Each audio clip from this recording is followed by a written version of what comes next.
33 годишниот Драган Стоиловски од Звегор е болка која оди.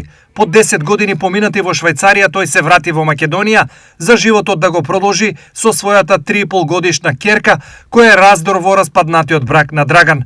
Драган за себе вели дека е посветен татко кој ниту еден момент во животот не сака да го замени без неговата Антонела, но бирократијата и институциите ја држат неговата љубов во заложништво. Зошто се врати од Швајцарија и што всушност се случува? Па јас по 10 години престој во Швајцарија одлучив да се вратам поради мојата ќерка која е 3,5 годинки и за жалост несакана ситуација се разведов со жената и се вратив поради мојата ќерка. Да сум блиску до неа. Колку време се разведуваш? Колку време трае разводот? Јас се разведов кога ќерката имаше 9 месеци, но после работите се комплицира и после 2 години и повеќе од 2 години јас не можам да се справам со институциите и со документи, со тие работи околу видување на ќерката. Кога младиот делчевчанец одлучи да се врати во Македонија, тој не можел ни да претпостави дека ќе налета на високи ѕидови безброј други препреки кои ќе го шетаат од институција до институција и од луѓе кои постојано ќе му објаснуваат зошто не може да биде блиску до ќерка си. Тука во Македонија почнав да одам во социјалното, ти оној задолжено за тие работи, но после некакви пресуди, секакви работи по судството. Јас не се надевав дека толку време ќе одземе тоа процесот мој што е ситуацијата.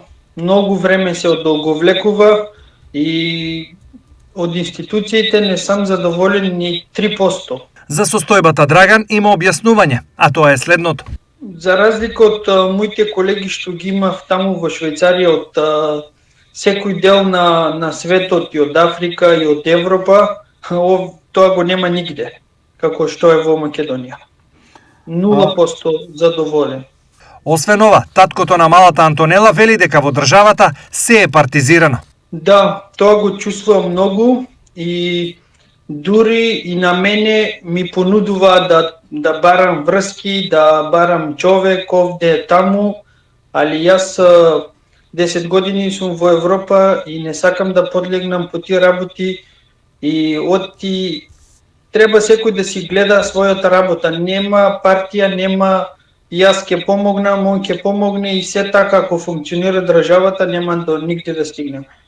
Во која фаза во моментов е постапката? Фазата е имам решение за гледање на ќерката, но тоа решение е на сила од кога сум во странство. А сега веќе кога сум овде на престој и не одам нигде, тоа решение треба да се смени и тука е заглавена постапката. Без оглед на се, неговата борба за повеќе време со ќерка му тој ќе ја продолжи. Да, секако.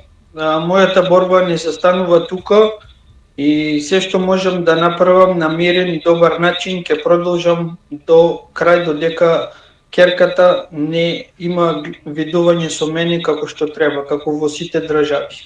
Што доколку неговите очекувања не бидат остварени, а ќерка му расне без него на само неколку километри од него? Мојата ќерка е 3,5 километри подалек од мене и секој месец да видувам 4 часа месечно е како, не знам како да го опишам, толка нема да застане, ќе одам до крај и за мене и добро навике за доброто на ќерката, и кога ја земам, ја чувствувам дека е срекна и дека и фали видувањето, дека и фали таткото. Колку многу ти недостасува Антонела? Во секој момент ми навеќе недостасува, особено сега во мојата ситуација последните 2 години, кога ја видам после на недела и така добар сум, али последните после од видувањето кога го стварувам после 3 недели не сум расположен ни ништо, чекам само следното видување. Како ги минувате тие 4 часа заедно? Па времето го минуваме прекрасно, исполнето со играње, со сите исполнувања, учиме заедно, али е многу премалку, многу е кратко времето и не можеме да довршиме. Што би дал таа да биде 24 часа со тебе? ја би дал се би дал, само да е со мене. Кој е твојот апел до институциите? Па мојот апел е да си ја гледат работата и да работат како што треба работата, побрзо и поефикасно, луѓето да не се нервират. И да нема партиски, значи тоа е најлошото нешто што може да некој да го работи.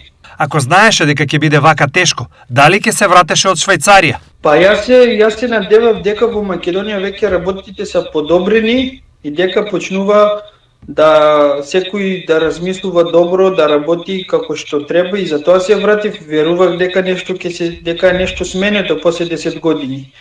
Ама нешто сумијам. Ситуацијата во која се наоѓа Драган е животна. Неможноста да ја виде и да биде со својата ќерка за родител како Драган е незамисливо. 10-годишната битка во Швајцарија ја остави за да добие моменти со ќерката, процедура која низ нашите административни лавиринти му се чини за жал невозможна.